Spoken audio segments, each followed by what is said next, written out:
కంటి సమస్యతో బాధపడుతున్నారా? ఇప్పుడు లేజర్ చికిత్సతో ట్రీట్మెంట్ రేంజ్ హాస్పిటల్స్ లో శాశ్వత పరిష్కారం. ఇప్పుడే సంప్రదించండి.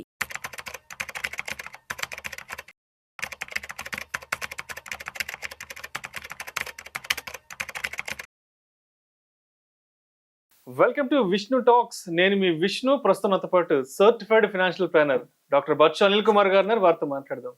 సార్ నమస్తే. సార్ నమస్తే అండి. Sir welcome to Vishnu talks. Welcome, thank you అండి. సో అనిల్ గారు, ట్రంప్ ప్రతీకార సుంకాల ఎఫెక్ట్ తో ప్రపంచ మార్కెట్లంతా కూడా అతలాకుతలం కూడా జరిగింది. ఎస్పెషల్లీ ఇండియన్ మార్కెట్స్ కూడా ఇవాళ ప్రారంభంలోనే నష్టాలను కూడా చవిచూడడం జరిగింది. అసలు ఏ దేశాలపైన ఎంతెంత సుంకాలు విధించారు, ఆ సుంకాల ఎఫెక్ట్ వల్ల ఆయా దేశాలు ఎంతెంత నష్టపోయే అవకాశం ఉందంటారు, అండ్ ప్రత్యేకించి భారత్లో ఏ రంగాలు ఈ నష్టాలను చవిచూడబోతున్నాయంటారు ఈ సుంకాల ఎఫెక్ట్ నేపథ్యంలో? ఈ ప్రతీకార సుంకాలు అనేది వస్తున్నావని ఆల్రెడీ మనకు తెలుసు. దాని ఎఫెక్ట్ ఆల్రెడీ మార్కెట్లో ఫ్యాక్టర్ అయిపోయింది. Last month quiet few corrections కూడా అయిపోయాయి. అండ్ ఏ సెక్టార్ల పైన కూడా ఇటువంటి ఎఫెక్ట్ రాబోతుంది అనేది కూడా ముందే అనౌన్స్మెంట్ జరిగింది. అంటే ఇబ్బంది ఏది జరుగుతుందో అనేది ఫార్మా ఒకటి, ఐటీ ఎక్స్పోర్ట్స్ ఒకటి, ఎలక్ట్రానిక్స్ ఎక్స్పోర్ట్ ఒకటి, మళ్ళీ జెమ్స్ అండ్ జ్యువెలరీ ఒకటి. ఇవైతే ఈ కేటగిరీలో ఏంటంటే, ఈ సెక్టర్స్లో ఏంటంటే మన ఎక్స్పోర్ట్స్ అమెరికాకి కొంచెం ఎక్కువగా ఉన్నాయి. అవి కూడా అన్ని కంపెనీస్ కాదు, ఏ కంపెనీస్కి అయితే ఎక్స్పోర్ట్ డ్రివెన్, వాళ్ళది డొమెస్టిక్ మార్కెట్ కాదో అవి ఈ టైంలో ఎఫెక్ట్ అయ్యే అవకాశాలు ఉన్నాయి. మనం చూసుకున్నా కూడా మనం ఆల్రెడీ ఫ్యూ డేస్ ఇవాళ పొద్దున కూడా మార్కెట్ ఏదైతే రెస్పాన్స్, కాకపోతే మనకన్నా కూడా ఈ భారతదేశం కన్నా కూడా వేరే దేశాలపైన కొన్ని ఎక్కువగా ప్రభావం చూపించబోతోంది ఈ రెసిప్రొకబుల్ ప్రతీకార టారిఫ్స్ ఏవైతే ఉన్నాయో, సుంకాలు ఉన్నాయో. మన దేశం మనది ఏంటంటే యావరేజ్ టారిఫ్స్ అమెరికన్ ప్రోడక్ట్స్ పైన 52% ఉంది. అందుకోసం ఏం చేసిందంటే అమెరికా ఈ ప్రతీకార సుంకాలు ఏవైతే కొత్తగా ఇవాళ మన 3rd నుంచి స్టార్ట్ అయ్యాయో 50% ఆఫ్ ఏది మనం విధించే దాంట్లో 50% మన ప్రోడక్ట్స్ పైన వేయబోతున్నారు. అంటే మనవి యావరేజ్ 26% అనేది మన కంట్రీ యొక్క ప్రోడక్ట్, మనం ఏవైతే ఎక్స్పోర్ట్స్ చేస్తామో ఆ వస్తువులు కానీ ఆ సర్వీసెస్ కానీ మీద 26% పడబోతోంది. సో ఇది ఎక్కువ అంటే దీనివల్ల ఎఫెక్ట్ అంటే అవును జరుగుతుంది. కాకపోతే మనకన్నా కూడా ఎక్కువగా నష్టపోయే కంట్రీలు, ఎక్కువగా ప్రతీకార సుంకాలు ఎక్కువగా ఉన్న కంట్రీలు చాలా ఉన్నాయి. వాటికి ఎక్కువగా కష్టం. దానికన్నా ముందు ఫస్ట్ మన ఎక్స్పోర్ట్స్ 18% యుఎస్ మార్కెట్స్కి ఉన్నాయి. క్లోజ్ టు $80 బిలియన్ బిజినెస్ మనం ఎక్స్పోర్ట్స్ చేస్తాము ప్రతి సంవత్సరము. ఈ $80 బిలియన్ కూడా ఎఫెక్ట్ అవుతుందా అంటే అవ్వదు. ఎందుకంటే చాలా మనం ఎక్స్పోర్ట్ చేసే వాటికి మనమే ఫస్ట్ సప్లయర్ అండ్ కాస్ట్ ఇప్పటికి కూడా వీఆర్ ద బెస్ట్ అనమాట. అమెరికాలో ఆ ప్రొడక్షన్ లేవు కాబట్టి మన దగ్గర నుంచి వాళ్ళు ఇంపోర్ట్ చేసుకుంటున్నారు. సో ఎఫెక్టివ్లీ ఎంత ఈ $80 బిలియన్ ఎక్స్పోర్ట్స్లో ఒక 2 నుంచి 4 నుంచి $5 బిలియన్ కన్నా ఎక్కువగా తగ్గకపోవచ్చు ఈ సుంకాల వల్ల. సో ఎస్, డ్యామేజ్ కొంచెమే ఉండొచ్చు, అంత మేజర్గా ఉండకపోవచ్చు. సెకండ్ వచ్చేసి అన్ని ఇండస్ట్రీస్ నేను చెప్పినట్టు ఆ ఇండస్ట్రీస్లో కూడా బ్రాడ్గా ఫార్మా ఉంది. అన్ని ఫార్మా కంపెనీస్ జెనరిక్స్ కానీ ఎక్స్పోర్ట్స్ చేయట్లేదు. కొన్ని companies only Indian domestic market or EMEA అంటే గల్ఫ్ కంట్రీస్ కానీ యూరోప్ కానీ ఏషియన్ కంట్రీస్కి చేస్తున్న ఎవరైతే ఉన్నారో వాళ్ళకి కూడా ఎటువంటి ఇబ్బంది లేదు. ఇప్పుడు కమింగ్ టు మనము ఏ కంట్రీస్కి ఇబ్బందులు ఎక్కువగా ఉన్నాయి. చైనా చూసుకుంటే 34%, మనకన్నా చాలా ఎక్కువ టారిఫ్ నడుస్తూ ఉంది. సో ఇన్ని రోజులు కొన్ని కేసుల్లో మనము భయపడడం కన్నా ఒక 15 రోజుల్లో ఈ టారిఫ్స్ యొక్క ఎఫెక్ట్ అందరి మీద పడడం స్టార్ట్ అయితే ఏంటంటే మన కంపెనీస్ ఏవైతే ఇంతకు ముందు కాంపిటేటివ్ లేవు ప్రైజింగ్లో, ఈ టారిఫ్ వల్ల యాక్చువల్లీ అడ్వాంటేజెస్తో ఎక్స్పోర్ట్స్ చేసే అవకాశాలు కొత్తగా వచ్చాయి. ఎందుకంటే చైనీస్ ప్రోడక్ట్స్ పైన 34% ఉంది, మన దగ్గర 20% ఉండే చైనా కదా. అవును, దాన్ని 54 చేశారు. సేమ్ వే మన 34 చేశారు. మన ఇప్పుడు మన కాంపిటీటర్ చాలా వాటర్లో ఏంటంటే వియత్నాం యాక్చువల్లీ 44% ఉంది ఇప్పుడు. మనకన్నా 20% హయ్యర్ టారిఫ్ వాళ్ళకి ఎక్కువగా ఉంది. సో యాక్చువల్లీ ఇందులో ఈ ఆపదలో కూడా వెతుక్కుంటే చాలా మన ఇండియన్ కంపెనీస్ ఏవైతే ఉన్నాయో ఇన్ని రోజులు ఎక్స్పోర్ట్ చేయని వాటికి కూడా ఎక్స్పోర్ట్ చేసే అవకాశాలు ఉన్నాయి. సో ఈ టారిఫ్స్ ఎన్ని రోజులు ఉంటాయో తెలీదు. ఎందుకంటే ఈ టారిఫ్స్ వల్ల మనం ఎంత నష్టపోతాం, మనకన్నా ఎక్కువగా అమెరికన్ వినియోగదారులు ఎక్కువ నష్టపోతారు.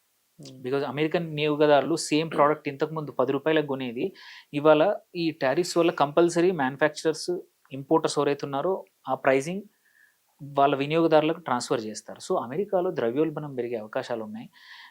ఎస్పెషల్లీ దీనివల్ల అక్కడ నుంచి ఎక్కువ రోజులు పట్టకపోవచ్చు, 1 or 2 monthsలో ఈ ప్రెషర్తో స్లోగా తక్కువ చేసే అవకాశాలు ఉన్నాయి.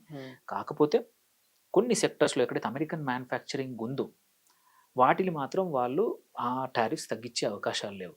కానీ ఎక్కడైతే లేదు, లైక్ ఫార్మాలో వాళ్ళకి మ్యానుఫ్యాక్చరింగ్ బేస్ లేదు, స్టీల్ లేదు, quite a few capital intensive ఇండస్ట్రీస్కి వాళ్ళకి మ్యానుఫ్యాక్చరింగ్ లేదు. కాబట్టి ఈ వీటిల్లో ఎక్సెప్షన్స్ ఇవ్వబోతున్నారు అనేది ఆల్రెడీ బిల్స్ రాబోతున్నాయి.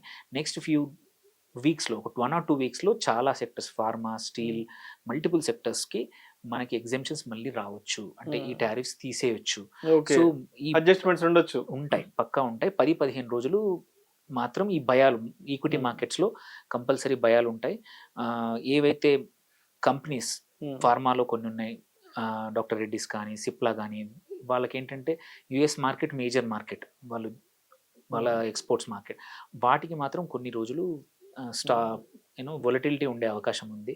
సేమ్ వే స్టీల్లో మనది ఓన్లీ 12%, మన ఎక్స్పోర్ట్స్ చాలా తక్కువ యుఎస్ మార్కెట్, సో అంత పెద్దగా ఎఫెక్ట్ ఉండకపోవచ్చు.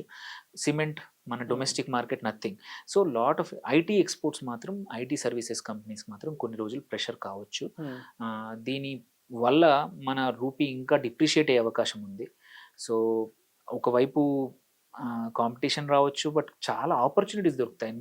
యాక్చువల్లీ ఈ 10-15 రోజులు మన ఇన్వెస్టర్స్ భయపడుతున్నారు, కానీ ఒక 1 month తర్వాత చూస్తే మన బ్యూటీ ఆఫ్ ఏమంటారు ఇండియన్ బిజినెస్ సిస్టమ్ కానీ ఇండియన్ గవర్నమెంట్ ఏంటంటే, ఎక్కడ దారులు దొరికితే ఆ దారి అడాప్ట్ చేసుకుని ఫాస్ట్గా మూవ్ అయిపోతాం.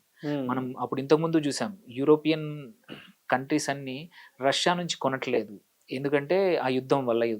అప్పుడు సింపుల్గా ఇండియన్ గవర్నమెంట్ ఏం చేసింది, ఆ రష్యా నుంచి కొనేసి, బికాజ్ రష్యా నుంచి డైరెక్ట్ కొనట్లేదు, మన సముద్రంలో ఉన్న షిప్పుల ద్వారా ఇండియాకు రాకుండానే మన ఇండియన్ ట్రేడర్స్ రష్యా నుంచి కొని యూరోప్ అమ్మేశారు. అట్లా చాలా హ్యూజ్ $1 billion ఆఫ్ బిజినెస్ జరిగింది అప్పుడు. సేమ్ ఆపర్చునిటీస్ ఇప్పుడు కూడా రావచ్చు. ఎవరైతే ఇప్పుడు మన వియత్నాంలో కానీ, చైనీస్ వాళ్ళు కానీ, వాళ్ళకి హయ్యర్ టారిఫ్స్ ఉన్నాయి, మేబీ దే కెన్, మన వాళ్ళు రూట్ త్రూ చేయొచ్చు. మళ్ళీ కొన్ని కేసుల్లో మన మ్యానుఫ్యాక్చరింగ్ ఎక్కడైతే టెక్స్టైల్స్లో మనము ఎక్కడైతే ప్రైజింగ్ కాంపిటేటివ్ లేదో మళ్ళీ కాంపిటేటివ్ అయ్యే అవకాశాలు ఉన్నాయి. సో చాలా సెక్టర్స్లో ఎస్పెషల్లీ లేబర్ ఇంటెన్సివ్ వర్క్ మాత్రం ఆ సెక్టర్స్కి ఎటువంటి ఇబ్బంది ఉండదు, ఎందుకంటే అక్కడ యూఎస్లో ఇంకా లేబర్ ప్రాబ్లం, కన్సిడరింగ్ అక్కడ ఇల్లీగల్ వాళ్ళు పంపిస్తున్నారు కాబట్టి. సో టారిఫ్స్ ఎక్కువ ఉన్న కంట్రీసే చాలా ఉన్నాయి, ఎక్సెప్ట్ ఫ్యూ, కెనడా ఒకటి, మెక్సికో ఒకటి మాత్రం ఈ రెసిప్రొకల్ టారిఫ్లో పెట్టలేదు. ఎందుకంటే ఆల్రెడీ వాళ్ళతో నెగోషియేషన్స్ నడుస్తూ ఉన్నాయి. ఒక 1 month ముందే వాళ్ళకు ఒక ఫ్లాట్ 10% టారిఫ్స్ వేసేశారు వాళ్ళ మీద. వాళ్ళు అది వేసాక ఏంటంటే నెగోషియేషన్స్ మొదలయ్యాయి. మనకి అంత భయపడాల్సిన అవసరం ఎందుకు లేదు అంటే, ఒకటి ట్రంప్కి మోడీ గారికి ఉన్న కొంచెం ఫ్రెండ్షిప్, అండ్ మనం ఆల్రెడీ కొన్ని లాస్ట్ మంత్ మోడీ గారు ఎప్పుడైతే యూఎస్కి వెళ్ళారో వెళ్ళే ముందే కొన్నింటి పైన టారిఫ్ తక్కువ చేశాం. ఎస్పెషల్లీ ఎలక్ట్రిక్ వెహికల్స్ 50% ఉండింది, 50 నుంచి 30కి చేశాం, and it will be reduce, ఇంకా తక్కువ చేస్తామని చెప్పారు. ఆ రెడ్యూస్ టారిఫ్తో already Tesla vehicles last week ఇండియాకి వచ్చేసాయి, టెస్ట్ డ్రైవ్ నడుస్తూ ఉన్నాయి. సో అట్లా కొన్ని సెక్టర్స్లో మనం ఆల్రెడీ కొంచెం లొంగి తక్కువ చేసుకుని, అంటే డిస్కషన్స్తో మనం ఆల్రెడీ కొన్ని తక్కువ చేస్తూ ఉన్నాం. కాబట్టి మనకి ఈ 10-15 రోజులు తప్ప ఈ టారిఫ్స్ ఎఫెక్ట్ అనేది మల్టిపుల్ మంత్స్ అయితే ఉండదు. ఎస్, కొంచెం ఎఫెక్ట్ ప్రాబ్లీ ఒకటి చూసుకోవాల్సింది ఏంటంటే, జీడిపిలో ఒక 0.5% తగ్గచ్చు ట్రంప్ టారిఫ్ వల్ల, మన ఇన్ఫ్లేషన్ పెరగడం వల్ల కానీ, మన రూపీ డివాల్యుయేషన్ అవ్వడం కానీ, దీనివల్ల ఒక 0.5 వరకు మాత్రం తగ్గచ్చేమో. బట్ లాంగ్ టర్మ్లో వేరే కంట్రీస్ని కంపేర్ చేసుకుంటే పక్కా మనకి నష్టాలు తక్కువనే, వేరే వాళ్ళకి ఇంకా ఎక్కువ ఇబ్బందులు వస్తున్నాయి. సో ఈ మన క్లెవర్ బిజినెస్ మ్యాన్ కానీ, ఎక్స్పోర్టర్స్ ఎవరైతే ఉన్నారో పక్కా ఆపర్చునిటీ యూజ్ చేసుకొని కొత్త ఆపర్చునిటీస్ పక్కా ఓపెన్ అవుతాయి, మనకి భయపడాల్సిన అవసరం లేదండి. అండ్ అదేవిధంగా కొన్ని దేశాలకు ట్యాక్స్ కూడా లేనట్లుగా కూడా వార్తలు వస్తున్నాయి కదా, ఏ దేశాలకు ట్యాక్స్ ఇవ్వలేదు ప్రస్తుతానికి ఒకటి కెనడా ఒకటి, ఎటువంటి కొత్త రెసిప్రొకల్ టారిఫ్స్ ఏమీ లేవు. మెక్సికో ఒకటి, అలాగే కొన్ని కంట్రీస్తో వాళ్ళకు మినిమల్, రష్యా, నార్త్ కొరియా కూడా, వీటి మీద ఎందుకంటే వాటి నుంచి ఎక్కువగా ఇంపోర్ట్స్ ఆల్రెడీ రష్యా యుఎస్కి జరగవన్నమాట. కాకపోతే వాటి మీద కూడా కొన్ని ప్రోడక్ట్స్ మీద చేశారు. రష్యా చమురు ఎవరైతే కొంటున్న వాళ్ళ మీద సుంకాలు వేస్తున్నారు. సేమ్ వే వెనిజుయేలా మీద వాళ్ళు కూడా వేస్తూ ఉన్నారు. నార్త్ కొరియాకి అమెరికాకి పెద్దగా ఎటువంటి వాణిజ్యం లేదు. సో అందుకే అనౌన్స్ చేసినా చేయకపోయినా పెద్దగా, ఈవెన్ క్యూబా కూడా అంతే పెద్దగా. సో వీటికి పెద్దగా లేదు. కాకపోతే కొన్ని కంట్రీస్ ఎక్కడైతే వాళ్ళకి ఫేవరబుల్ రిలేషన్స్ ఉన్నాయో ఓన్లీ 10% టారిఫ్స్ వేశారనమాట. మీరు పెరు కానీ, ఎల్ సాల్వడార్ కానీ, మళ్ళీ బ్రెజిల్, ఎవరైతే వాళ్ళపైన ఎక్కువగా టారిఫ్స్ వేయలేదో ఆ కంట్రీస్కి వాళ్ళు తక్కువగా వేశారు. యూకే కానీ, ఆస్ట్రేలియాకి కూడా 10% ఉంది టారిఫ్స్. అలాగే టర్కీ ఒకటి, వాళ్ళు 10% వాళ్ళు వేస్తారు, వీళ్ళు 10%. కొలంబియా 10%. సో అలాగే మొరాకో ఒకటి. కాకపోతే ఏంటంటే వీటి ద్వారా ఎక్కడైనా మనకు స్పెసిఫిక్ ఇండస్ట్రీస్కి ఇబ్బంది ఉంటే మాత్రం మనకి అక్కడ ఆ సెక్టర్లో మనకి కొత్త ఆపర్చునిటీస్ దొరకకపోవచ్చు. బట్ కాకపోతే ఏంటంటే మనం ఒకటి అబ్జర్వ్ చేసాం ఏంటంటే లాట్ ఆఫ్ ఐటీ కంపెనీస్ కానీ, ఫార్మా కంపెనీస్ ఎస్పెషల్లీ అమెరికన్ కంపెనీస్ని కొనేసాయి ఈ లాస్ట్ 6 monthsలో. కొనేసి మ్యానుఫ్యాక్చరింగ్, రీప్యాకింగ్ కొన్ని అక్కడ స్టార్ట్ చేసాయి. సో దట్ వే ఏంటంటే ఈ కంపెనీస్ ఈ టారిఫ్స్ అనేది తప్పించవచ్చు అన్నమాట. So going forward lot of opportunities అయితే ఉంటాయి. కొన్ని రోజులు ఇన్వెస్టర్స్ ఏంటంటే ఇట్లాంటి సెక్టర్స్లో ఏవైతే టారిఫ్స్కి ఎఫెక్ట్ అయ్యే సెక్టర్స్, ఈ 4-5 ఫార్మా, ఐటీ, మెటల్, మన జ్యువెలరీ ఒకటి, ఎలక్ట్రానిక్స్ కొంచెం కేర్ఫుల్గా చూస్ చేసుకోవాలి. But other sectors which are most of them 90%, 95% domestic driven, మన ఓన్ కన్జంప్షన్ 140 కోట్ల మంది ప్రజానికం ఉన్నారు అని. అవి మన కన్జంప్షన్ తోటే రన్ అవుతున్న కంపెనీలు 70% కంపెనీస్ ఉన్నాయి మార్కెట్లో. సో మార్కెట్ భయాలే తప్ప ఎటువంటి ఇబ్బంది ఉండదు. ఓన్లీ కొన్ని కంపెనీస్. సో ఇప్పుడు లాస్ట్ 3-4 months నుంచి ఈ ట్రంప్కి సంబంధించిన న్యూస్లు, ట్రంప్ ట్యాక్స్లు, ట్రంప్ ప్రతీకార ట్యాక్స్లు అవి ఇవి అంటున్నాము. సో మొత్తానికి ఇప్పుడు మార్కెట్లకు సంబంధించిన మేజర్ న్యూస్, మేజర్ అనౌన్స్మెంట్లు, ఎస్పెషల్లీ అమెరికాకి సంబంధించి లాస్ట్ 3-4 months నుంచి చాలా వాలటాలిటీ ఫేస్ చేస్తున్నాం. అంటే అక్కడి నుంచి వస్తున్న వార్తల నేపథ్యంలో గత 3-4 months నుంచి మార్కెట్లు పెద్ద ఎత్తున క్రాష్కి గురవ్వడం కానీ వాలటాలిటీ చూసాము.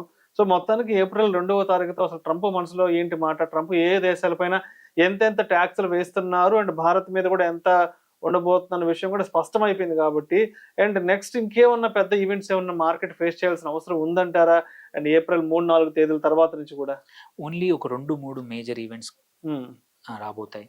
ఒకటి అమెరికన్ ఫెడ్ ఇంట్రెస్ట్ రేట్స్ ఈ తక్కువ చేయబోతోందా, ఎప్పుడు తక్కువ చేయబోతుందా, అది జరిగితే మాత్రం మనకి ఈక్విటీ మార్కెట్స్కి ఫ్లో ఇర్రెస్పెక్టివ్ ఈ టారిఫ్ ఉన్నా లేకున్నా అమెరికన్ మార్కెట్స్ నుంచి కానీ ఎఫ్ఐఐస్ ఎక్కడి వైపు వస్తారనేది క్లియర్గా క్లారిటీ వస్తుంది. అండ్ డొమెస్టిక్గా వాళ్ళది యూఎస్ది పక్కన పెడితే మన ఆర్బీఐ కూడా ఇంట్రెస్ట్ రేట్స్ ఆల్రెడీ ఈజ్ చేద్దామని చెప్పారు. ఆల్రెడీ క్రెడిట్ అవైలబిలిటీ పెంచారు, సప్లై పెంచారు. లాస్ట్ వీక్ కూడా ఒక 80,000 కోట్ల అడిషనల్ సప్లై ఇచ్చారు. సో ఇంత లిక్విడిటీ ఇస్తున్నప్పుడు ప్లస్ రేట్ కట్ కూడా ఇస్తున్నప్పుడు already long term rates already 6.5%కి వచ్చాయి bond rates, which is very good.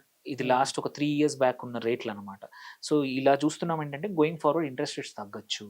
అప్పుడు కంపల్సరీ ఈక్విటీ మార్కెట్స్కి మళ్ళీ ఇన్వెస్టర్స్ మళ్ళీ వస్తారు, మళ్ళీ ప్రైజింగ్ పెరిగే అవకాశాలు ఉంది. యూఎస్ది ఇప్పుడు కొంచెం క్లారిటీ వచ్చింది కాబట్టి సో అన్ని కంపెనీస్ కూడా, సెక్టర్స్ కూడా అండ్ గవర్నమెంట్ కూడా ఏమి చేయాలో క్లియర్గా ఇప్పుడు డైరెక్షన్ దొరికింది. ఇన్ని రోజులు అంటే ఒక కన్ఫ్యూజన్ ఉండింది, ఆ కన్ఫ్యూజన్ పోయింది ఇప్పుడు. సో ప్రతి సెక్టర్లో మనం ఏం ట్వీక్ చేసి ఎక్కడైతే మనకి ఇబ్బందులు లేని కొన్ని ఏంటంటే చాలా మటుకు టారిఫ్స్ ఏవైతే ఉన్నాయో గవర్నమెంట్ కావాలని వేయలేదు, ఎప్పుడో వేసింది అలాగే కంటిన్యూ చేస్తూ ఉన్నారు. ఎవరు అడగట్లేదు కాబట్టి వెళ్తూ ఉంది. సో అలాంటి సెక్టార్స్లో నెక్స్ట్ 15 daysలో Indian government also will change, తక్కువ చేస్తుంది యూఎస్ టారిఫ్స్ మీద. అడగంది ఇన్ని రోజులు అమెరికన్ ఇంపోర్టర్స్ అడగలేదు పెద్దగా, ఎందుకంటే వాళ్ళకి ఎక్కువగా మన దగ్గర మార్కెట్ లేదు. సో ఇప్పుడు అడుగుతున్నారు కాబట్టి కంపల్సరీ గవర్నమెంట్ ఎక్కడైతే ఇబ్బందులు లేని సెక్టర్లు, ఎక్కడైతే మన స్ట్రాంగ్ డొమెస్టిక్ ఇండస్ట్రీస్ ఉన్నాయో వాటికి టారిఫ్స్ తక్కువ చేస్తారు. ఎక్కువగా ఈ బేసికలీ గ్యాప్ ఎప్పుడు ఎంత ఉందంటే నియర్లీ ఒక $60 billion గ్యాప్ ఉంది యూఎస్కి ఇండియాకి. మనం ఎక్కువగా మనకు సర్ప్లస్ ఉందన్నమాట. ఆ గ్యాప్ తక్కువ చేయాలనుకుంటున్నాము. అండ్ మొన్న కొత్తగా అగ్రిమెంట్ ఏంటంటే $500 బిలియన్ రీచ్ అవ్వాలి. ఇప్పుడు కరెంట్లీ మనం 80 బిలియన్ డాలర్ దగ్గర ఉన్నాము. ఇది ఇంపోర్ట్ ఎక్స్పోర్ట్. దాన్ని 500 బిలియన్ చేయాలి నెక్స్ట్ 2030 వరకు, ఇంకో 5 సంవత్సరాల్లో అని అగ్రిమెంట్ కుదిరింది. ఈ టారిఫ్స్ అన్ని టెంపరీ. అండ్ ఆల్సో ఏంటంటే మనం ఒక ఫుల్ టైం ట్రేడ్ అగ్రిమెంట్ కూడా FTA చేద్దామని మొన్న అగ్రిమెంట్ జరిగింది. సో FTA అయ్యాక ఇవన్నీ ఇబ్బందులు రావు. సో ఇవన్నీ ఒక 10-15 రోజుల్లో సెటిల్ అవ్వచ్చు. అండ్ మళ్ళీ మార్కెట్స్ మనం ఆల్రెడీ చూసాం, last week mid and small caps already perform చేయడం మొదలుపెట్టాయి. నిన్న ఇవాళ టారిఫ్ భయాలతో తప్ప మనకన్నా టారిఫ్ భయాల కోసం వేరే కంట్రీస్ ఎక్కువ ఇబ్బందులు పడతాయి. సో మనం భయపడాల్సిన అవసరం లేదు. చైనా ఎన్నో రోజుల తర్వాత ఒక 6 నెలల నుంచి కోలుకుంది అంటే ఈ ట్రంప్ భయం వల్ల అక్కడ చైనీస్ మార్కెట్స్ కూడా మేజర్ దెబ్బపడ్డాయి. ఏషియన్ మార్కెట్స్ కూడా నిన్న 4-5% పడిపోయాయి. థ్యాంక్ఫుల్లీ ఆ రోజు మండే రోజు మనకి సెలవు ఉండేసరికి మార్కెట్స్కి ఈ భయాలన్నీ మన ఏషియన్ మార్కెట్స్ ఫేస్ చేశాయి.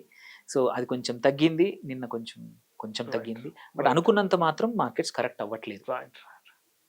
Thank you sir, thank you so much Anil గారు. థ్యాంక్ యూ అండి. ట్రంప్ ప్రతీకార సుంకాల నేపథ్యంలో ప్రపంచ మార్కెట్ల పరిస్థితి ఏంటి అండ్ ఎస్పెషల్లీ మన ఇండియన్ మార్కెట్స్ ఎలా మూవ్ ఆన్ అవుతున్నాయి, అదేవిధంగా భారత్లో ఏ రంగాలపైన పూర్తి స్థాయి ఇంపాక్ట్ ఉండే అవకాశం ఉందని గురించి చక్కగా తెలియజేశారు. Thank you so much sir. Thank you. Suman టీవీలో మీ పర్సనల్ అండ్ బిజినెస్ ప్రమోషన్స్ కోసం కింది నెంబర్కి కాంటాక్ట్ చేయండి.